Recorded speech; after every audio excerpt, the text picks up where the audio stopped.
Now, it's time for the latest in our series of interviews with the smaller parties standing in the general election on Thursday.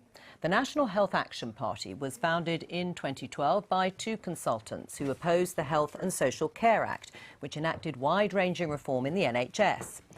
The party would start by repealing the 2012 Health and Social Care Act, which would reverse the reforms, including the removal of the requirement to tender out contracts to the private sector. They'd also ensure that NHS funding increases in real terms by 4% every year, and call for the abolition of prescription charges in England, as is existing policy in Wales, Scotland and Northern Ireland. The party would introduce free social care and increase funding to meet the needs of vulnerable, elderly and disabled people.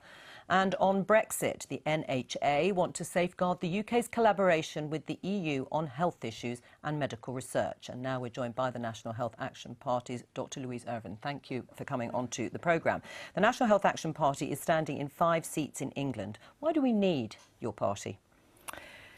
Our party started 5 years ago with the intention of fighting to defend the NHS against cuts, underfunding and privatisation. I feel we need it now more than ever before. We have grown in support, we've had quite a wide influence.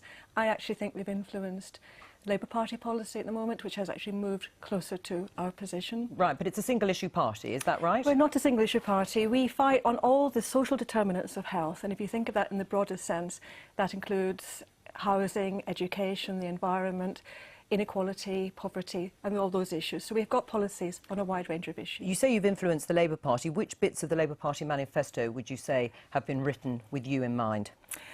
I think we're part of a broader movement that has influenced the Labour Party and moved it more towards, in the manifesto it talks about repealing the Health and Social Care Act, which we as campaigners, I've been a campaigner on the NHS for many years, including when under Labour government, it's been very reluctant up till now to actually address the issue of privatisation of the NHS. And it's good, I welcome that, but I feel we need people like our party and people like me and campaigners to actually help. So you've got Louise to thank. You've got Louise to thank for your manifesto. And of course, it was under Labour that the opting out to the private sector contract started. Well, I'm pleased for the endorsement for the policy that I've put together as the Shadow Health Secretary. But would you have done it without them?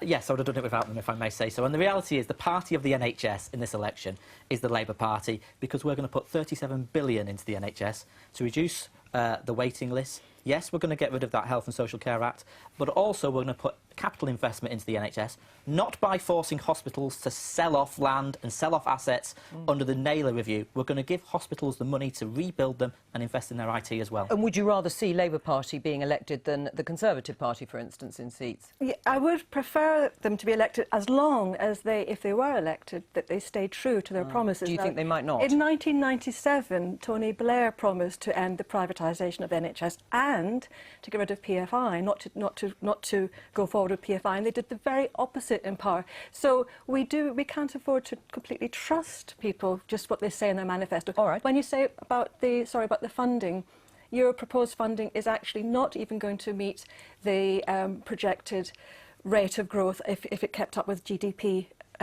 rates. Well, let's talk about your package. If you say the Labour Party actually isn't going to keep pace with either a growing elderly population and perhaps rising inflation at the moment, how would you fund an increase in NHS funding of 4% in real terms every year? Well, this is not a number we've picked out of the air. This is what OBR and other health policy analysts say is the amount that will be needed to meet the funding gap, to maintain the quality of services and to meet growing demand. This 3 to 4% is in keeping with the long-running average and the average around other developed countries. And people want to know how you're going to fund it. It's not my job. I will not be part of the government, and I will not be making detailed budgetary plans, but what we will be doing is pushing government, whoever is in government, to meet that funding need. And it can be done through taxation, in different ways, progressive taxation, but also looking at tax avoidance, looking at corporate tax and all those things. It can be done through reducing the bureaucracy in the NHS, and that will release funding. And also investing in health and education has a 4-to-1 return on the economy. Do you accept that actually, in order to meet the needs of a growing elderly population and rising costs, that you would need to look at funding a 4% in the round, 4% every year in real terms in the NHS? Well, I had a look at the National Health Action Party manifesto, and the problem is the aim is to have the average of G7 funding, but most G7 countries have either an insurance or contribution-based approach. Like Germany, for example, exactly. or France. We don't do that, and our NHS is unique, and we have invested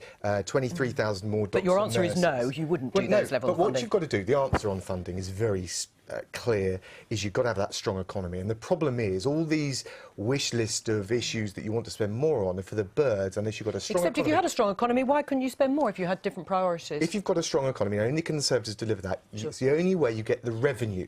And it's revenue that pays for public services. So having a wish list is for the birds. Unless you've got the strong economy, only the Conservatives deliver that. Just finally, Louise, on the private sector, do you think then there is no role at all for the private sector within the NHS? I think there could be a very small role in the odd place where there are gaps in provision temporarily. I don't think you should structure the NHS around a market-based system. That market-based system is wasteful, it fragments, it's chaotic, and it increases bureaucracy, and it shortchanges patients because it diverts money from frontline care. So we would have an NHS which is substantially a public service, and we would want to bring legislation to reinstate it as a public service, more than just repealing the Health and Social Care Act, Okay. and actually reversing all the privatisation. Louise Irvine, thank you. Thank you.